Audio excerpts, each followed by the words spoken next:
Well, Kyle, welcome to the podcast. Thanks for having me on. Well, We have a Kyle, lot to talk about. yes, I've long been a reader of your newsletter. Uh, and how would you explain your newsletter to the audience? What are you tracking? Yeah, so every week we track basically all the different online forces that impact our politics, whether that be digital advertising programs, how much people are spending to reach voters online, or sort of like bad actors and weird misinformation that's proliferating on social media. And so I think this is like an underreported area. You know, when I read your newsletter every week, you're kind of getting in there and be like, who's spending what on TikTok, what's trending on TikTok, who's spending what on Facebook, and you have these lists where you rank by political action committee, candidate committee, issue groups, et cetera. And what's been fascinating is tracking the state of the race through the internet. So let's actually turn back time to the Biden Trump race, Yeah. because I think that was an interesting turning point. I remember reading your newsletters and seeing data that showed two things, if I remember correctly. One was that the Biden campaign was spending a lot of money and left-leaning groups on Facebook, Instagram, et cetera. But that the TikTok ecosystem was rather unforgiving for Biden. Just remind us what we were dealing with back then. Yeah, for sure. So, I mean, TikTok is obviously a major political battlefield this year, and we can dig into why that is. There's a whole bunch of different reasons. But what we were seeing earlier this year, probably in March or April, there was a report in Puck News about how there was so much content on the platform about Trump and Biden. And generally, majority of the content about Trump was positive, and a majority of the content about Biden was negative. Um, that was pretty alarming to a lot of Democrats and folks on the left, because people had always assumed, oh, TikTok, it's like a youth-focused platform. It must be, just a place where a lot of pro-democratic messaging is distributed. That was not the case. There's a lot of content, mocking the president's age or his positions on Israel and Gaza. And what we've seen over the past few months, pretty much the moment that Vice President Harris took over the ticket, there has been a complete reversal where there's been, we call it like the great TikTok vibe shift of 2024. There's an overwhelming amount of content every week produced about both candidates. And generally that content is very positive for Kamala Harris and very negative for Donald Trump. And so that really dramatic shift of vibes on that platform will have like huge implications for content in this final stretch of the election. And I remember correctly, it was so bad that there were accusations out there that China was manipulating the platform against Biden. Am I remembering this correctly? Correct. Yeah. There's a lot of people are trying to figure out ways to explain it. But generally, I think there's just a lack of enthusiasm there. And there's a lot of enthusiasm on the right. Well, Kyle, tell me how things start shifting as Joe Biden exits the race and Kamala Harris enters the race. Yeah. So, in late July, I think a lot of folks on TikTok, one, are generally younger, two, maybe aren't super tuned into what's happening in politics. So a lot of people were really caught off guard with the fact that President Biden decided to step aside and Harris decided to take over the ticket. And what you saw was just a surge of enthusiasm among young people, just making tons of like funny pop culture related content about, how we're so back and supportive of the VP. And then that manifested itself in a lot of people dunking on for President Trump as well. So I think just like the grassroots enthusiasm, TikTok has been a really great place to watch that play out, particularly on the left. And as we get into the like final stretch of the election, we're just seeing, a flood of content on both sides of folks trying to just like, beef up both candidates on the platform. And what, I remember back in the day as digital campaigning was starting to take off, there were different kinds of messages, and we could start with the campaigns themselves, and then I'd love to branch out to some of the supporting organizations. But there was, especially earlier in the cycles, there was in Bloomberg campaign, I think was famous for this. There was a lot of ads that were meant to like list build and just learn what's happening out there and get people to sign up for various things so that you can later on follow up with them. And then there's just straight persuasion messaging, which is what you'd expect it is. Like, messages saying like Kamala Harris is a communist, or, Trump is, a threat to democracy, et cetera. Uh, have you been able to see a dividing line in this race calendar wise between different types of messaging? Like, are we in a new phase right now in this final few weeks in the election? Yeah, absolutely. So, like the digital advertising landscape this year is really like nothing we've seen before. Historically, platforms would just spend on like Facebook and Google. The vast majority of campaign spending on those digital platforms is for fundraising ads. So maybe you see it in your Facebook feed. Hey, I'm Bernie Sanders. Give me $5, chip in or whatever. The Harris campaign has spent a historic amount of money um, this year on platforms like Facebook and Google. Again, the majority of that 50, 60, 70% has been for grassroots fundraising. And as a result, they have raised a historic amount of money, something like $500 million in a month, in the month of July and August. So that's been pretty wild to see. But you're right. At this stage in the election, we're only a month out. Majority of the Harris campaign's advertising dollars have switched towards sort of persuasion, mobilization, educating voters on how to mail in their ballots, attending grassroots organizing events, et cetera. And so this happens every year. You'll see like a major ramp up in spending and a major switch in sort of the ratio from fundraising and persuasion content.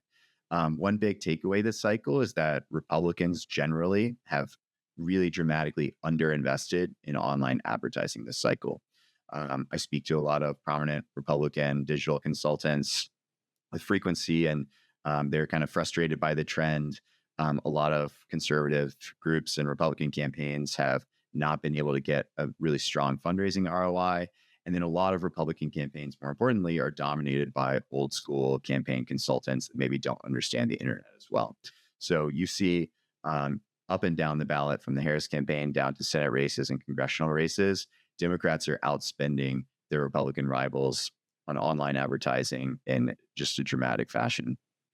And as you think about this now, as we head towards the election, obviously the fundraising is what it is. You can, to the extent you could see who's raised more money, and ostensibly they take that money, they invest it in ground game and advertising on television, and perhaps more digital advertising for persuasion. What do you expect now as we get close to the election? Yeah, I think the biggest, most interesting aspect of the campaign that both sides are engaging on actually has less to do with digital advertising and more to be with how these campaigns are reaching core groups of voters in the final stretch on unconventional media platforms, which also includes places on the internet. So you see Trump engaging with right wing creators, influencers, people in like the UFC space, sitting down with like a streamer on Twitch. You have Tim Walz last week going on like a popular dog related Instagram account. You have Harris doing a sit down with these podcasts. And so all of those opportunities, yes, are sort of interviews, but they're also just like key pieces of real estate across the internet where voters are spending their time. And if this election is going to be decided by either right wing enthusiasm on the Trump side or young people, their enthusiasm on the left, then this is really like what's going to matter in the next 4 weeks. So, what additional sort of online interviews, content opportunities, collaborations are both campaigns engaging with? And then once they do those things, they have some really good video clips from an interesting interview. I'm sure the Harris campaign in particular will put money behind those appearances as ads to make sure more targeted groups of voters see that content. So I'm kind of really, really into this idea of the final 4 weeks being a really huge online content war. And we're seeing that play out on both sides. And as you size up this war right now, we kind of did a bit of a retrospective, but as of today, October 8th, um, what are the sort of strengths and weaknesses of each side? And if you were to guess who's just going to win the online portion of this war, who would you bet on? Yeah, I think the Harris campaign is checking all the different boxes, whether it comes to digital advertising, reaching specific niche audiences that they need to win. I mean, their advertising strategy is insane. They're advertising on like Xbox platforms. I mean, they're going everywhere on the internet. So on paper, the Harris campaign is doing an incredible job. But it really comes down to what key audiences are going to be deciding the election in just a couple key places. It's really hard to tell. The right and the Trump campaign have been going really, really hard after men under the age of 34. That is like they're really planning on exploiting this gender gap and making it as wide as possible, turning out a historical amount of men voters of all races, but particularly younger males, to vote Republican for the first time. And that's a really tricky gambit because young men are also probably the least likely voters to actually vote. But you see that in their ad targeting, their content choices, their media appearances. So will those people actually vote? And then on the left, the Harris campaign is trying to reach people who are progressive leaning, but maybe don't participate that often in politics. They get their news from TikTok. They don't read the New York Times. They're generally younger, generally more female. And what different opportunities are they pursuing to reach those people? So yes, I mean, I think the Harris campaign has sort of an easier path there, but look, we can all be surprised by the impact of what the right's outreach strategies end up on election day.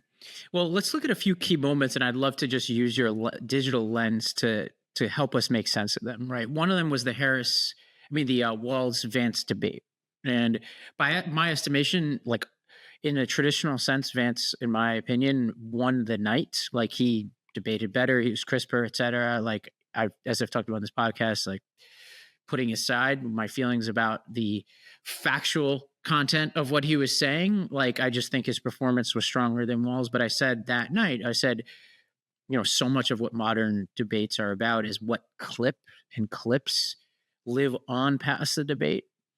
Looking back now, just on the sort of digital legacy of that debate, walk us through what you saw from the right, left, and middle, and whether who won the post-debate world Yeah, by your estimation. you're totally right. I mean, I was watching the debate. I also thought JD Vance probably outperformed Tim Walz. But what really matters is where most people are seeing it. So the majority of people aren't going to be watching the full 90-minute situation on CBS or on whatever TV channel they're watching it on. Instead, they're just going to be seeing clips on their social media feeds of one candidate dunking on the other. And both sides did a really good job of pushing out content. But you're right. There was a ton of really strong moments from the debate in which Tim Walz actually came out on top. Those were clipped really rapidly, both by the campaign, by progressive outside groups, by media companies, distributed on places like TikTok, and received millions and millions of views and engagement. So debates are really interesting moments for the campaigns because they exist in both, the traditional television broadcast, but also maybe they're perceived completely differently online. So yeah, that's a good point. Similarly with like the Trump Harris debate just a month ago, the vast majority of content from that debate was people taking bizarre statements of The eating Donald the Trump. cats and dogs. Exactly. Yeah, it became like an entire internet meme. And so those memeable moments are what the campaigns are looking for to exploit and distribute to their supporters. Now, and to what extent are any of these platforms limiting what content can be distributed politically or advertised politically? Yeah, I alluded to this earlier in our conversation because this year is so unique in that for the past decade, Facebook and Instagram have been really important places for campaigns to reach voters organically. You would have 1 million followers on your Facebook page. You would share a link to a news story about your campaign, and a lot of your followers, a large percentage of them, would see that post. Nowadays, Facebook has been intentionally deprioritizing political content for a whole bunch of company PR reasons. And so if you have 1 million followers, you share a link on Facebook about politics, you're probably going to get like 50 people seeing that link. It's insane. They're so like their algorithm is intentionally downranking it. They've made the same change towards Instagram and then their Threads platform. They've also made clear they don't want to be prioritizing political content. So if you are a campaign or a political group or media company and you want eyeballs on your content, one of the only places you can go is TikTok. TikTok's algorithm like feeds political content from creators to people who don't follow those accounts, which has like amazing, huge implications for political accounts and their growth.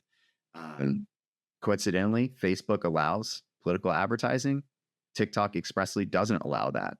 So you have the campaigns having to think about each platform in really different ways. Um, and I think this cycle, that change has just been really, really stark. So if I understand what you just said, if you're on Meta platforms, you you can pay to reach people, but your organic non-paid content is likely going to be suppressed. Yes. And on the flip side, TikTok, you cannot pay, but your organic unpaid content can flourish just like any other content. Yeah, and TikTok, to underscore that, like not only is your content going to flourish, but like TikTok has one of the most viral recommendation engines through its algorithm that like you can get millions and millions of views on your content and only have say like 100,000 followers, which is just really unprecedented in the history of social media. Wow. Okay. And tell me a little bit about what you see about the differences in approach between the political action committees that are out there, which it seems like there are many, and the candidate committees themselves, like the direct campaigns. For sure, particularly on the Trump side and on the Republican side. Like I mentioned, Republican campaigns just don't spend a lot of money on digital advertising. That spending gap is made up a little bit by a whole bunch of right wing super PACs and outside groups. So, supporting Trump, there are at least five major super PACs, dark money organizations that are flooding people's Facebook feeds with advertising, attacking Kamala Harris on the issues of the economy, crime, and immigration primarily. And so if you live in Arizona or North Carolina or Pennsylvania and you log on to Facebook today, you are probably going to see a lot of those ads for right wing outside groups. On the left, progressives have always had a whole constellation of outside advertising groups, whether they be super PACs or nonprofits or labor unions. And that really hasn't changed. Those groups are spending a ton of money in swing states with pro Harris advertising, anti Trump advertising, and just advertising about issues like abortion rights to try and mobilize folks to get out the vote. Well, one platform we haven't talked a lot about is Twitter. And obviously, the CEO of Twitter has been clear about his political preferences. He participated in a rally in Butler, Pennsylvania over the weekend. I've seen so many claims about Elon Musk manipulating algorithms to either you know favor himself and or right wing content, but I have never seen like an objective analysis of it. Obviously, there's a whole separate world of decisions he's made to kick people off the platform, et cetera. Like, and that could be kind of commingled with this. But to what extent do you know whether the algorithm favors any ideology or a person, or whether moderation policies have any political bent whatsoever? Yeah, I mean, as you mentioned, Elon Musk has become like a very outspoken supporter of far right candidates and causes this year. And there is evidence and reporting to suggest that he is having the team at X Twitter actually promote his own content. So, like, if you're just a random person on X, you're probably going to see some Elon Musk tweets in your main feed, which is, yeah, it is what it is. I've always been of the mind that Twitter is not necessarily a place where a lot of voters are spending their time. It is a place where a lot of sort of political influencers and mainstream journalists spend their time. So what is said on Twitter definitely influences a lot of people who write the news and influence other voters. But I'm just like not a big believer that Twitter is a powerful platform for reaching actual folks. On the right, that could be a little bit different. A lot of grassroots conservatives, activists, internet people have spent a lot of time on Twitter since Elon Musk took it over and declared it, uh, a place that's a little bit more friendly to them. And so perhaps like if you're running in a Republican primary or you are trying to mobilize far right supporters, Twitter is a good place to engage with people. And I said, earlier, I said, I would love to look through a couple of moments and get your lens on it. The other is the hurricane, the first hurricane, Helene. And obviously, we did 2 episodes now on the information landscape and the sort of flood of misinformation that's out there about Helene. I know that's relatively recent, and sometimes your models don't pick things up as quickly. But what have you seen out there, both in terms of what is ricocheting through the internet, but also how the campaigns have responded to that? Yeah, particularly with right wing accounts, both on Twitter and TikTok and YouTube, you have seen a lot of folks using clickbaity misinformation in order to grow their accounts or make a political point. There have been a lot of false attacks on Democrats and on Kamala Harris in particular, and on the Biden administration using the the federal government's hurricane response as a wedge. And they are not even using like facts. They're just completely making up insane narratives. A lot of this misinformation is spread by verified accounts on Twitter that actually are just bots or some sort of nefarious actor. So it's been really discouraging to see. And I think on the left there have been efforts by progressive groups, actual media companies, and the Harris campaign to do a little bit of debunking. And I know the White House is really interested in going out there and doing a lot of debunking on all the misinformation. It just sucks to see people exploit like a tragedy for such like blatant political gain.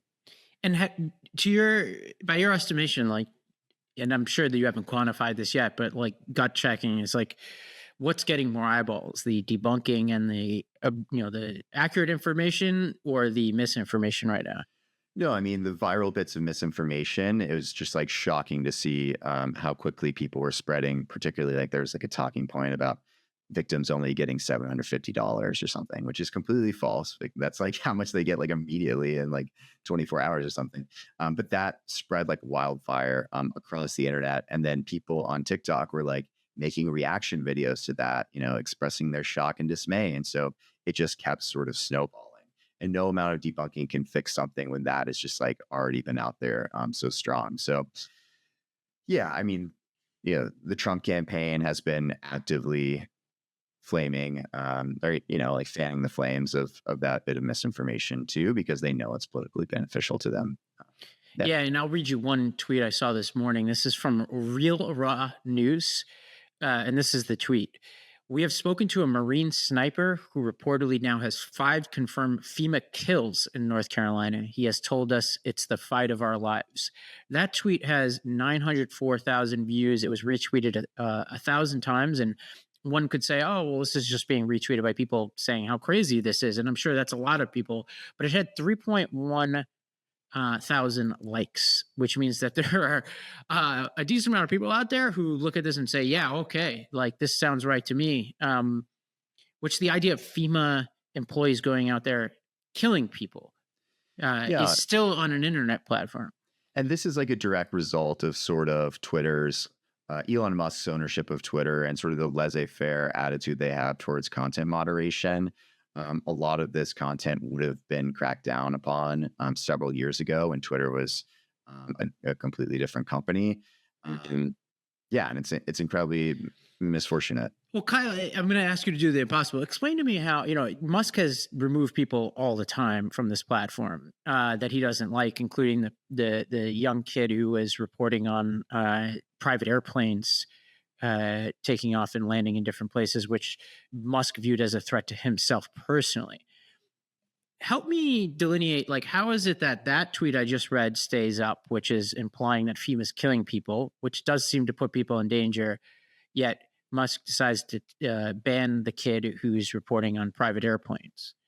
I mean, those high profile content takedowns and moderation decisions just come from him personally. Like there's no team at Twitter that is actively, tasked with searching all these people, random accounts and running things by their supervisors to see, oh, should we take this down? Like if something is surfaced to the level of Elon Musk and he just doesn't like it, he will, ban accounts or take them down. And we saw that really early on when he took over the platform. So many weird, a journalist would say a factual argument about Elon Musk, and then their account would disappear. And it's really insane. I do wonder, because the platform has lost a lot of users and become a lot more of a sort of right wing place. Are we seeing more of this content, but it's maybe reaching less people? But we're seeing it more because the platform is generally more conservative. And I've seen the reports that the user base has gone down significantly, as has the advertisers. Where are these people going? Is Threads growing? I haven't really spent a lot of time on Threads. No, I mean, I was like optimistic about Threads early on, but then, as I mentioned, Facebook made the decision that they didn't want Threads to be a place for political and news discussion. I think people are going to a whole bunch of small communities online to get their information, different places. People have Substack newsletters like mine. Um, People go on Reddit. Some people go on Threads. Some people go on all these other sort of Twitter knockoffs. Um, and then mainstream journalists, I think, myself included, are still kind of addicted to scrolling through our curated Twitter feeds too. So, um, yeah, I think the internet is less YouTube, trackable yeah, for sure. YouTube to me has been. I'm not a TikTok person, and I'm sure that is like the number one. But if I were to say number two, from my perspective, like my old guy perspective, is like YouTube feels different this Yeah. cycle. Like it really. And what's interesting to me is and this could just be like a wrong hunch, but it felt like to me in the last cycle and the cycles before that, the right wing was doing a much better job on YouTube than the left. And this time, as I'm watching the left wing accounts, whether it's the Daily Show, which I think has something like 11 million subscribers, or the Bulwark, which I am pretty sure has had like a record 6 months, or the Midas Touch Network, which I have a show on, which I think has 3 or 4 million uh, YouTube subscribers. So I have a show on Wednesday. We do it at 12 p.m. on Wednesdays, and it has hundreds of thousands of viewers on YouTube as a left wing podcast. Um, do you track YouTube? Like, what's your sense of the war going on there? Because I generally speaking have thought of YouTube as a place where the right was dominating, and at this point, I'm not quite sure. Yeah, you're totally right. I actually just wrote about this a couple weeks ago about this new class of sort of pro-Democrat, liberal-leaning creators on YouTube who have grown just really, really fast this year. Creating political and election content. It's a really fascinating platform. I Since the pandemic, I really become like addicted to watching all of my different like YouTube programming every night. It's like I think the top streaming service in America now. More people watch YouTube than Netflix, and so I agree. I think historically it's always been a place where the people like Ben Shapiro and Candace Owens and right wing creators have really succeeded, and people saw that Democrats had a deficit there. So this cycle, you've seen a lot of people try to invest in building new platforms there. You mentioned the Bulwark, which is amazing. Midas has been crushing it there.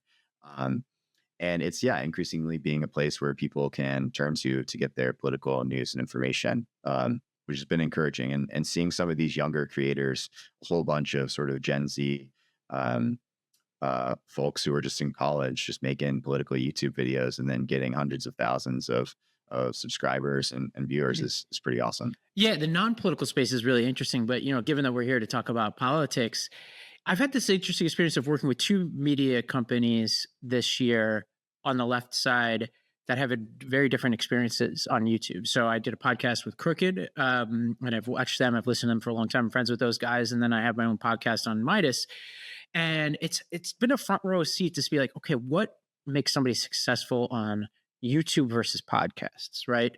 And I think Crooked has, I think, had a struggle to adapt to YouTube. I know that they're trying to catch up, And I think it's in part because they are, okay, I've got my one time. I'm going to do this podcast every Tuesday, Thursday, and that's the time I'm doing it. And I'm going to release that podcast. And that's always going to have a limited, uh, I think, mark on YouTube. And it's one of the reasons why, The Ringer, for example, one of my favorite companies, why Bill Simmons, for instance, hasn't been crushing on YouTube, it's because he has this defined time. He's doing his pod. And so he's going to probably miss out on the quick reaction to a lot of things that are happening. You compare that to, say, Midas Network, those guys, and it's a pretty small company, it's just a bunch of brothers. They're sitting around and are like constantly checking the news, and whatever crazy thing is said at any point or what they deem as crazy, they're going to take that Trump clip or that Harris clip or whatever. They're going to react to it within minutes of it coming out, and it's going to be right up there. So if you're going to be somebody who's going to do really well on YouTube, chances are you've got to be extremely online. You got to be extremely nimble. You got to be hardworking. Like when you look at Tim Miller, for example, at the Bulwark, he's putting out stuff on a Saturday. He's watching all the Trump rallies, and you're starting to see these other companies be like, okay, I've got to change the way I go about my business, right? Because even somebody like Alice Cooper, I looked at her video with Kamala Harris, 200,000 views I saw yesterday, like a day after it was posted, where she's probably got 10 million listeners on her podcast, who probably listened to that episode. So it really, I think it preferences a different kind of voice Yeah. than those of us who are in the podcast. YouTube is super unique and finicky in that all creators have to like feed the algorithm exactly what it wants. And so, when I was writing about YouTube several weeks ago, I interviewed a few creators, one of which is a young Gen Z college student in New York, and he had 0 subscribers or followers just 2 months ago. And in 2 months' time, he now has over 380,000 subscribers. And he does so by, I asked him how many hours a week does he work on curating his YouTube channel, and he said 10, and then he said 10 a week. He's like, no, 10 a day. He's like, every time there's a political clip, you're just right, just like the Midas folks. He's putting up a reaction video 5 to 10 minutes long, optimizing the thumbnails, really like figuring out a formula to how to have your video recommended to other people on the platform. And it's one of the only platforms I've seen that is like so specific. You can actually see people's formula. Like, okay, you use big yellow text, you put a capitalized word in the title of the video, you do all this. It's bizarre. Yeah, I think my YouTube now probably does that too, or ours at the Lost Debate is like, the headlines are always going to be different on the YouTube than the pod. I do that when I'm in Midas. Like all the headlines in Midas are Trump going down today, capital letters, right? And then like, whereas it just doesn't. It's just not who I am, generally speaking. And so it's been a struggle for me. And part of what we've been thinking about, because we just recently rebooted our YouTube here, is it's kind of the pep talk you give yourself, which is like, you always just know you got your podcast audience. That's a more stable audience. It's not going to go up a ton. It's not going to go down a ton. At best, you're going to get linear growth. There's no viral moments in podcasting unless you go on some big TV show or something. But it's good for your mental health because it's like, okay, I don't need to be like constantly like looking at things. The YouTube, you've got to be on it. Like you have to be really like every little moment that happens. I don't get the sense that there's a lot of long-term, like they don't really incentivize like long-term deep explanations. Although there are people who specialize in that, like I'm going to do the 2-hour video on like the Mongolian invasion of Japan, right? I've probably watched that video. I have too. It's got good animations. Have you seen it? It's like I'm thinking of it. There's actually multiple of those, by the way. I've watched them all, but they and I'm like, but part of me, and this is like not politics, is because we've done some of these videos on like the debate history and all that. I prefer to do those videos because those are like so fun to do the deep research, like what was Reagan saying, this or that.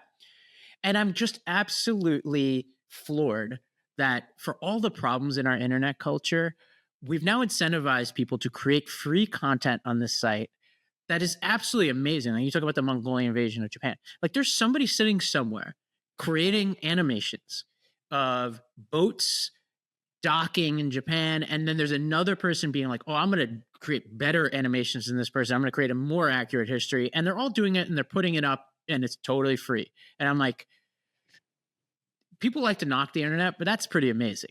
Yeah, and I think what you see on YouTube, it's most relevant, but you also see it on TikTok and on Substack and other places.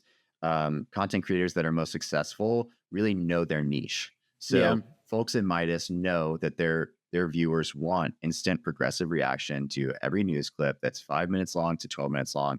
You mentioned the Mongolian um, Japanese history videos. Like I watch those. I know that they're only 20 to 30 minutes long, so I don't have to commit to a long thing. If I watch a hiking video, I know it's just going to be beautiful, like background noise and high quality video. So that's what I go after. But even on platforms like Substack, you have the Bulwark. They have, all right of center commentary. You go there. That is the home for right of center political commentary. Um, so I think it's all about knowing your niche and knowing your lane. And when creators are good at that, regardless of what platform they're on, they're often rewarded.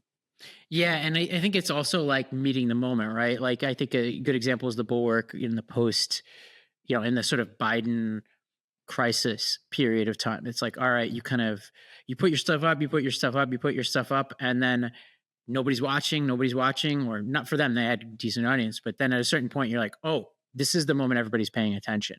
And it takes off a ton. Like I have a friend, Isaac, who runs the Tangle newsletter, who was on yesterday, and he was doing well. But then October 7th happened, and he was particularly insightful on that. And his audience exploded in the Yeah. aftermath of that. And so it's an exercise in patience. Yep.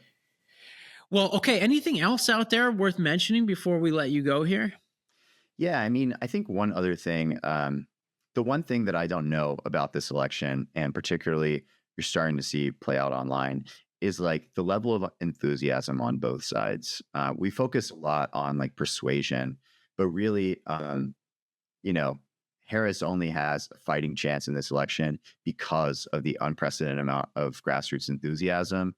And you saw it with those like white dudes for Harris organizing calls, the Win with Black Women organizing calls. Um, it manifests itself in things like $500 million of grassroots donations in a month's time.